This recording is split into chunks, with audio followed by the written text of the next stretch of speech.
তোমরা যদি দেশ বাঁচাতে চাও হাসিনা সরকারকে পাল্টাও। উলামা বাঁচবে, দিন বাঁচবে, ইসলাম বাঁচবে, বাংলাদেশের মুসলমান বেঁচে যাবে। কালকে শুনলে অনেকজন বলছে তোমার দেশ নিয়ে ভাবো, আমি তো তোদের হাসিনা সরকারের গদি নামাবো। কেন? ইয়াসিন বাংলাদেশে ঢুকতে পাবে না, ঢুকলি অ্যারেস্ট। নাম করব না, সেদিন একজন বক্তা এসেছিল আমার সঙ্গে দেখা করতে, বাংলাদেশের নামী বক্তা, সফরে এসছে, ডাক্তার দেখাতে আমার কাছে এসেছিল। বলে হুজুর আপনার তো পা রাখাই যাবে না, আপনার নামে একদম অ্যারেস্ট ওয়ারেন্ট জারি হয়ে আছে। আমি বললাম পা আমি রাখবো, ভোটের পরে পা রাখবো।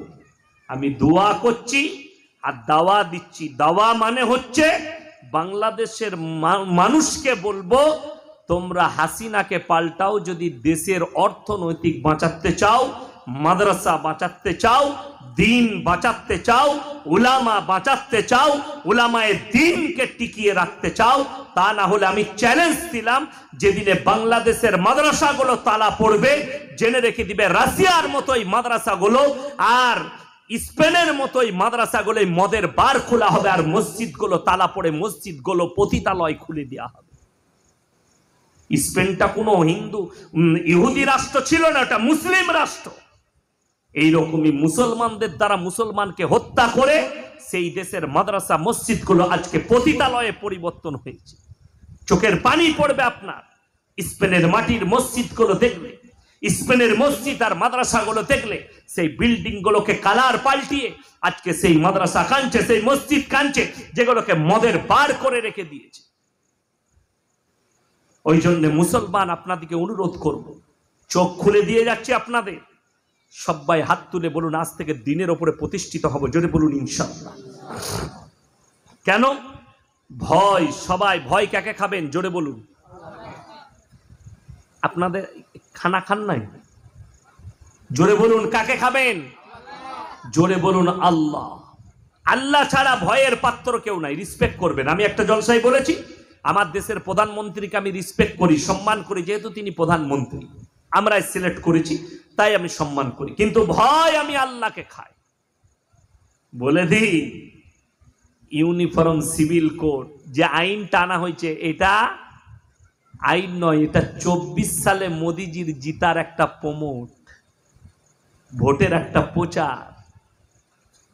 সুবই খান শুধু নয়, সেদিন আমি বলিনি, আমাদের দেশের একজন সেনাদের মধ্যে সেনা মেজর বলেছে, রিটায়ারমেন্ট নাকি জানি না, তার আমি বক্তব্য শুনলাম ফেসবুকে।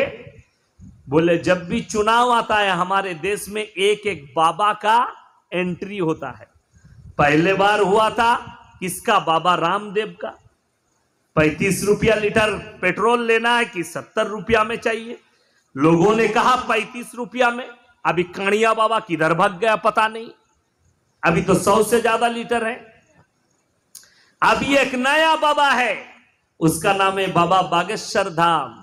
ये कह रहा है हम हिंदू राष्ट्र बनाएंगे, अखंड भारत बनाएंगे। इंशाअल्लाह हम भी तैयार है सारे मुसलमान के हिंदुस्तान को अखंड भारत बना दो, फिर हम देखेंगे इंशाअल्लाह। अखंड भारत तो यही है, पाकिस्तान भी आ जाए, बांग्लादेश भी आ जाए और थाईलैंड भी आ जाए, सारे के सारे देश हमारे देश में आ जाएगा।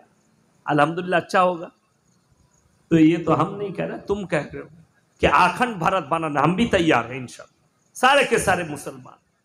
কষ্টের বিষয় মুসলমান আপনাদেরকে বলে যায়, আপনারা এক আল্লাহকে ভয় করুন।